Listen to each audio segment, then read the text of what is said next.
posachedwa apa tikupasirani zimene wayankhula Bon Kalindo lero lino pa 18 May 2025. Takhalani pompo ndipo tamvetserani mwachidwi. Betisi pena chimazaoneka ngati chamisala, pena ndimazaoneka ngati ndine wachamba, pena ena amanditenga ngati ndine osaphunzira, komanso amanditenga ngati wamadrama, koma ine ndimazitenga ngati munthu amene Mulungu anandidalitsa ndi kulankhula za nzeru, chilungamo, makamaka mu dziko langa, dziko limene atsogoleri ake onse ndi manjanjawidi, amene 2023 ankasangalala kunena kuti IMF yachita resume funding ku dziko la Malawi chifukwa chokhulupirira komanso kukhutitsidwa ndi ulamuliro wa Chakwera. Lero liataba ataononga mapangano omwe aja amene amachita celebrate pakana ndi kumakonza mapwando ku State House mapwemvupwemvu. Lero alemba kalata yonyoza IMF kumanena kuti it is a blessing kwa ifeyo ndi daliso kwa Malawi. Ufiti weniweni mukazamva kuti ufiti kapena satanic ndi yomweyo. Nchimodzi munthu kumamunyoza mkazi ako koma usiku ndi kumagona naye. Ndi chimodzi kumachita celebrate imfa ya mwana wako. Ndiye zachitika ku Malawi kunotu. Atsogoleri athu mitu yawo si kuyenda bwino, asokonekera chiseko chawapana. Malo mokuti avomereze kuti ife zativuta ndipo tikugwada kwa inu IMF popeza zinthu tsopano zikwera kwambiri.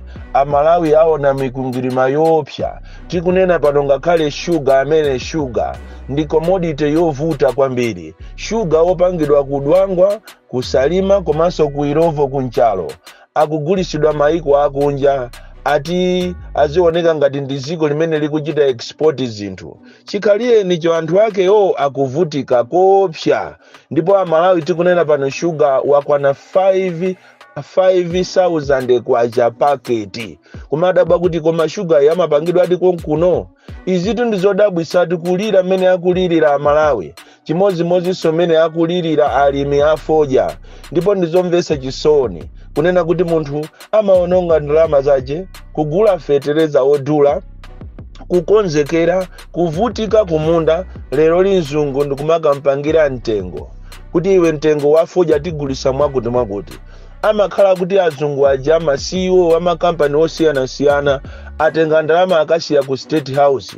Ndi chifukwa chake amati akapita kumene kuja kukasegulira foja amangokhala ngati am'manga ndi ulusi pakamwa. Cannot speak for the people. Cannot say kunena kuti anthu anga akuvutika. Nchimodzi soto amati estate ukapolo weni mutapita ku Lujeri inuyo mukamva chisoni, kusuka mbizi, kuchikuli, kulimbuli, ku Esperanza, kuchisambo, Eldorado, mukamva chisoni mmene anthu akuzunzikira ogwira ntchito za muti. Yonso sitikudziwa kuti kodi amabweresa ndalama zotani muno Malawi chifukwa auction yake imachitika kuja kumachedwa ku Kenya. Muno mmangobwera fetereza ndi zina ndi equipment. Palibe dziko la Malawi kuti lipindule. Amapindula ndi andalewo akalandira ma US dollars. Awako asunga nyumba ina kulilongweku kwa munthu ina makatoni. Kwa mabale dziko lino la Malawi ndi dziko lovuta kwambiri. Anthu ayamba kale kusunga ma US dollars. Kumasunga ma US dollars makatoni m'manyumba mwawo. Kukonzekera ati khaya kuti munapota khala kuti pali emergency. Nkhani zanga za lero si zambiri. Nkhani yanga ndi imodzi. Nkhani yanga yayikulu ndi imodzi. Chenjezo kwa inu a opposition. Tikamanena opposition tikunena iwe Atupele Muluzi, Kabambe, Peter Mutharika, Joyce Banda, Chihana Nankhumwa, Prophet Mbewe ndi ena onse amene muli ku opposition. Musasangalale kwambiri posatira announcement kapena kulengeza kumene alengeza ameki kunena kuti zisankho zizakhala zamanyo, zisankho zizawerengedwa pamanja. ndipo alese adzasainira machini aja sadzagwira ntchito chati chubwi sichinaoloke koma chati kapakapa. Akanakhala kuti pa press conference paja anenapo kunena kuti komanso transferring of votes tizapangaso manuale mukanasekerera. Izozo ndiye muzifuse. Komanso akananena kuti pakapa ndikuitana inu au opposition kuti muzachite audit sopano mukanasekerera. Kunali meeting ya emergency Malawi First ataitanisa press conference ndikupereka 14-day ultimatum imene ikutha pa 21 kuitanisa mademo odana ndi mmene akuyendesera mekiyo kunena kuti tikufuna auditing komanso sitikufuna mathematic machine. Komanso a DPP atatuluka ndikunena kuti iwo sakukondwera nazo ndipo akufuna alembere makalata ku maiko akunja. Izi zawapangisa ameki komanso MCP ndi NRB kuitanisa meeting ya zizizi ndikukakambirana kuti TNT apusise akulu. Ichi ndi chilungamo chaketu. TNT apusise akulu wose ya opposition tikhale ngati tavomereza kunena kuti zisankho zizayenda manyo koma akukuta katani. Ndikufuna mudziwe izi kunena kuti inu a opposition uwu ndi msomali wanu omaliza ngati simuitanisa audit komanso ngati simuchita demand kunena kuti pazakhale electronic transferring of votes, pazakhale manyo magalimoto ame komanso ma independent auditors apite akafufuze mwathera pompo. Imene ija ndi film mwina ndingokupasani ka background kunena kuti last year ku Makra kunabwera what we call broadcasting monitoring system yochokera ku company yochedwa Bahamas ndipo munya wake ndi wa ku Ghana abambo ochedwa Baba Halidu Musa amene amacheza ku State House amene akhala akugona ku presidential hotel uko ku BICC ndipo akulu akumene kwa MCP amakakumana nawo. Monitoring machine imene iyi pa siku ili izakwanisa kuzimisa ma network ama cellphone komanso izakwanisa kuseka ma network ama radio station private ndipo ndi pamene mwamva inu kuti izalengeza ndi MBC yokha ndipo akwanisa kuchita deploy a police wochuluka ku MBC ko ndi pamene inu muti muzathere. Ndafuna ndikuchiteni woni kunena kuti zimene zijazo ndi filimu akukuna mizani inu Mungu aitanisa ku nsonkhano mwafuse kuti kodi somano mukunena kuti tizapanga manyo nanga nkhani yochita transfer mavosi kuchokera ku constituency kukafika ku tale center izaenda bwanji akuuzani kuti tizapanga electronically ndi pamene muti muzabandulidwe inu atupere akabambe APM ndi pamene muti muzaswedwe inu amayi Joyce Banda ndi pamene muti muzapwetekedwe pamhuno achakufa Jehana Enoki a prophet Mbewe inu anankhumwa nonse amene a opposition muzabandulidwa. Imene jandi filimu cholinga kuti akuopa mademo komanso akuopa ma sanctions popeza chipani cha DPP chikufuna chilembere maiko ne mabungwe apangana kunena kuti TNT apweteke. Inuyo mukachite audit chifukwa nkhani ndionena kuti mu chimachini chimene chichi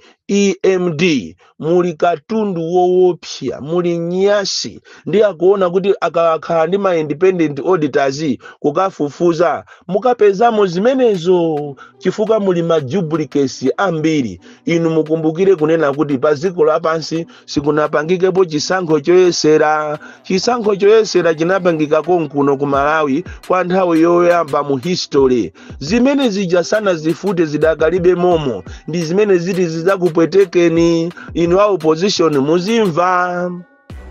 Tikamakulangiza ndichonji kumakhala kukukondani tikamakuuzani kuti inu a DPP musamapange mazisankho za ma primary kuaitanisa anthu ku region apapa mukupwetekesa kapena kuonongesa chipani musamazunze anthu musamachite impose anthu. Tamva kuti ati kumene kwa anthu mukumachita impose munagwirizana kuti ma MP onse oseva amene akapambane chonje anthu onse obwera mulibe nawo ntchito. Izi zipangisa kuti kukhale ma independent ndizijamunapanga 2014. Chisanzo ndi chakwa Musowa munamuchita impose Luka, chisanzo ndi chakwa Kachikho, chisanzo ndi chakwa Chazama, timakuuzani koma mapanga makane. Lero likubwera ma independent opsha kaye ameya onenepa mukumapitaso kukayima pageti ndikumaopseza anthu kumaamenya anthu ameya onenepa. Izi zikupangisa nino a DPP kuti muluze credibility kaye ku Eastern region kumene koso kulimanyaka okhaokha. Tikukuuzani zi ndikukuuzani ndine ooneka ngati wa madrama, ooneka ngati wa chamba ooneka ngati osaphunzira, koma ndikukuuzani chilungamo kunena kuti ino a DPP musamale kwambiri. Chipani chanu anthu akuchikonda koma mukuyenera kuti mupereke fairness. Anthu akhale akupanga zisankho. Ena anu munawasankha kale anthu okuti akawine mwachisanzo kumulanje sento pakana lero marizasi kulibe. Amakuuzani a media kumakunamizani koma chilungamo chache mupite background mukafuse kuti kodi kupaki anawina ndi ndani. Olo mwafuse ma MP anu, mumfuse MP wa Mulanje South, mumfuse MP wa Mulanje Limbuli, mwafuse somwina Amathanda akuuzani. Ndikunena tinu amphepo mufuse chilungamo akuuzani kuti anawina ndi wakuti, koma popeza media yanu mmayikhulupirira izakupwetekesani. So apaso ndikukuchitani woni inu a opposition kuti musayimbire fiti manja zija alengeza ameki kuti lizapanga manyo amalawi ntima mpasi. Imeneja ndi filimu statement yochokera kwa Manjanjawidi akufuna akupwetekeni, akupwetekani kuli machini amene anazalidwa ku makrako ochedwa Broadcasting Monitoring System yochokera ku Ghana ku company ya Bahamas. Ache Musa muli bwino, nanga Meki Chair muli bwino, nanga spokesperson ameki muli bwino, nanga akuluakulu ochokera ku MCP muli bwino. Ma meeting yanu akuyenda bwanji? Ofuna kumapusisa anthu a opposition, kufuna kuti muzabere zisankho pamene ziko sili kukufunani. Andi mukanakhala kuti kukambo kwanuko muli ndi anthu amene amapanga kafukufuku weni akuuzani kuti Chakwera palibe amene akumfuna muziko lino, koma ena numapita kumakamuuza Chakwera kuti bwana inuyo bwana anthu akukufunaniko chalakwe koma ndechiseko chakupana. Amalawi osafoka tiyitanisa mademo chifukwa ife tikufuna pakhale independent auditing, anthu akaone zili mmenemo, komanso kuchita transfer mavoti mwamanyo kuchokera pa center. Koma ndemo aupo ndatu mukamakambirana kumene kumuziwe kuti kuli anthu ena amene amabwera ndikumaza tuuza ife okonda ziko lawo osakhala Manjanjawidi ngati inu. Boni Kalindo, the DC, mwana woopsha kwambiri, the most deadly and dangerous child from Jeza village, T.A. Mabuka, box 76, Mulanje, Malawi, Southern Africa. Kudalugyankula kwa Boni Kalindo aka the DC lero lino